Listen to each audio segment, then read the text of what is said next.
اللہ نے ان کا اخلاص سن لیا ہے، بھلے آلموسٹ 90 سال کے بعد ہی صحیح، لیکن اللہ نے وہ اخلاص قبول کیا، اور آج ہمیں امید کی کرن مولانا سعد کاندھلوی صاحب کی شکل میں نظر آ رہی ہے۔ انشاءاللہ سعد کاندھلوی صاحب اس جماعت کو جس قدر پہ لے کے چل رہے ہیں، اس میں مزید امپرومنٹ کریں تو تبلیغی جماعت ایک سونا ہے مسلمانوں کے پاس۔ روحانی طور پر کام تو بہت اچھا کر رہی تھی، صرف سلیبس سے ہمیں اختلاف تھا۔ سلوگن بہت اچھا ہے کہ اللہ تعالیٰ کے احکامات کو نبی اسلام کے طریقوں میں پورا کرنا ہے، تو بھائی اللہ تعالیٰ کے احکامات قرآن میں لکھے ہوئے ہیں، نبی اسلام کے طریقے بخاری مسلم میں لکھے ہوئے ہیں، یا ساری مین اسٹریم کی کتابوں کے نوٹس مشکات المصابیح میں جو ایگریڈ اپان ہے تمام اہل سنت کے ہاں، چاہے وہ حنفی ہو، شافعی ہو، مالکی ہو، حنبلی ہو، یا بریلوی دیوبندی اہل حدیث ہو، تو اب انہیں چاہیے یہ جو سلوگن ہے اسی سلوگن کے اوپر عمل کریں۔ تو میں ہر جگہ ان کو سپورٹ کرنے کے لیے تیار ہوں، اور میں کرتا بھی ہوں اللہ کے فضل سے۔ اہل حدیثوں نے جب تبلیغی جماعت پہ حملہ کیا، اور میں نے ایک طریقے سے تبلیغی جماعت کا چلہ لگانا، میری ویڈیو ریکارڈ ہے، میں نے مکمل طور پر دفاع کیا ہے، باوجود اس کے کہ مجھے سلیبس سے اختلاف تھا، لیکن اب تو وہ اختلاف بھی الحمدللہ مولانا سعد کاندھلوی صاحب حافظہ اللہ تعالیٰ کی برکت سے دور ہو گیا۔ اللہ تعالیٰ انہیں جزائے خیر دے، میری دعائیں ان کے ساتھ ہیں۔ اب ان سے بھی ریکویسٹ کریں گے کہ وہی ہمت کریں، مزید قرآن و سنت کے قریب آئیں، قرآن کی درس شروع کریں۔ قرآن ہی نبی علیہ السلام کا وصی ہے، قرآن ہی نبی علیہ السلام کا خلیفہ ہے، اور قرآن کے ساتھ ہی جڑے رہنے کی نبی علیہ السلام نے تلقین کی، حجۃ الوداع کے موقع پر، غدیر خون کے موقع کے اوپر، ہر موقع پر۔ تو انشاءاللہ تعالیٰ امید ہے سعد کاندھلوی صاحب تک جب یہ ویڈیو پہنچے گی اور میری وہ گزارشات کے اوپر عمل کریں گے، اور اپنی جماعت کو اپنی زندگی میں اس ڈگر کے اوپر چلا دیں کہ نبی علیہ السلام جب بھی کوئی جمعے کی تقریر کرتے، صحیح مسلم میں 2005 نمبر حدیث ہے، کہتے اما بعد فإن خیر الحدیث کتاب اللہ وخیر الہدی ہدی محمد صلی اللہ علیہ وآلہ وسلم۔ آگاہ ہو جاؤ، سب سے بہترین کلام اللہ کی کتاب ہے، اور بہترین راستہ محمد صلی اللہ علیہ وآلہ وسلم کا ہے، ہدایت یافتہ راستہ۔ اسی طریقے سے بخاری مسلم دونوں میں حدیث ہے، عبداللہ ابن ابی اوفا سے کسی نے پوچھا کہ کیا نبی علیہ السلام نے کسی کو اپنا وصی بنایا تھا؟ ان کا کسی کو وصی نہیں بنایا، البتہ آپ نے ہمیں قرآن کے مطابق چلتے رہنے کی وصیت کی۔ اسی طریقے سے غدیر خون کے موقع پر 6225 سے 6228 نمبر تک حدیث ہے مسلم شریف کے اندر، نبی علیہ السلام نے کہا اپنے بعد دو بھاری چیزیں چھوڑ کے جا رہا ہوں۔ پہلی چیز اللہ کی کتاب ہے، اس میں ہدایت ہے، اس میں نور ہے، تم اللہ کی کتاب کو پکڑو، اپنا تعلق اس کے ساتھ مضبوط کرو۔ اللہ کی کتاب اللہ کی رسی ہے، جو اسے پکڑے گا ہدایت پہ ہوگا، جو چھوڑ دے گا گمراہ ہو جائے گا۔ اور دوسری بھاری چیز میرے اہل بیت ہے،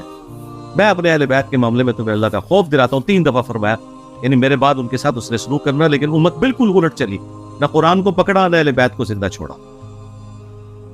پھر جو حجۃ الوداع کی حدیث ہے المستدرک الحاکم میں نبی الاسلام نے فرمایا اپنے بعد 2 چیزیں چھوڑ کے جاؤ، انہیں مضبوطی سے پکڑ لو گے، کبھی گمراہ نہیں ہوگے، کتاب اللہ اور اس کے نبی کی سنت صلی اللہ علیہ وآلہ وسلم۔ حتیٰ کہ مسلم شریف میں یہاں تک حدیث ہے کہ عیسیٰ ابن مریم بھی جب دنیا میں اتریں گے تو راوی حدیث کہتے ہیں کہ وہ تمہیں اللہ کی کتاب اور تمہارے نبی کی سنت کے مطابق چلائیں گے، فقہ حنفی کے مطابق نہیں چلائیں گے۔ ہاں، تو آپ اندازہ کریں، یہ اتنے واضح دلائل ہیں اور ان کو پتہ ہے، اس کے باوجود ان ساری چیزوں کے ہوتے ہوئے آپ کتاب اللہ کو چھوڑ دیں، یہ بہت بڑا ظلم ہے۔ صحیح بخاری میں حدیث ہے، اسی میں میں کنکلوڈ کرتا ہوں، یہ میرا فیوریٹ ٹاپک ہے، میں 1 گھنٹہ اور فی الودی بول سکتا ہوں۔ کتاب الاعتصام بالکتاب والسنہ چیپٹر میں کہ جب حضرت ابوبکر صدیق کی بیعت ہوئی تو اگلے دن پہلا خطبہ حضرت عمر نے دیا ممبر پہ چڑھ کے حضرت ابوبکر کے استقبال کے طور پر۔ انہوں نے کہا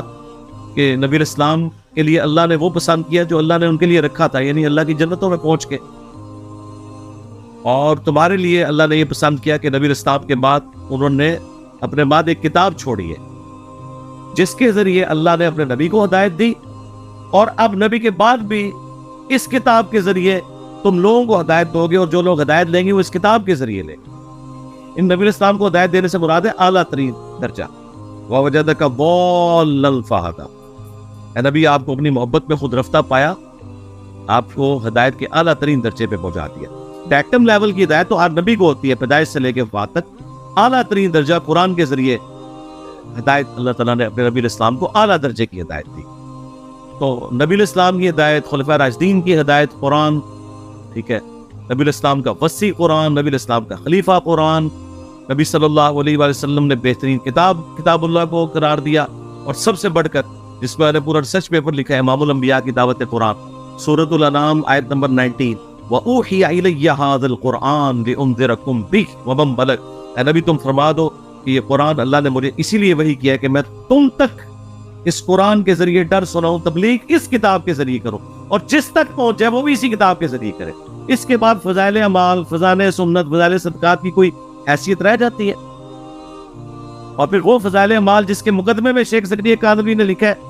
کہ میرے مرشد نے میری ڈیوٹی لگائی تھی تو ڈاکٹروں نے دماغی کام سے چند دنوں کے لیے مجھے روک دیا، تو میں نے کہا کہ چلو میں اپنے پیر صاحب کی یہ ذمہ داری پوری کروں اور میں ایک تبلیغی نصاب لکھ دوں کہ اگر یہ پسند خاطر نہ بھی ہوئے تب بھی کم از کم میرے جو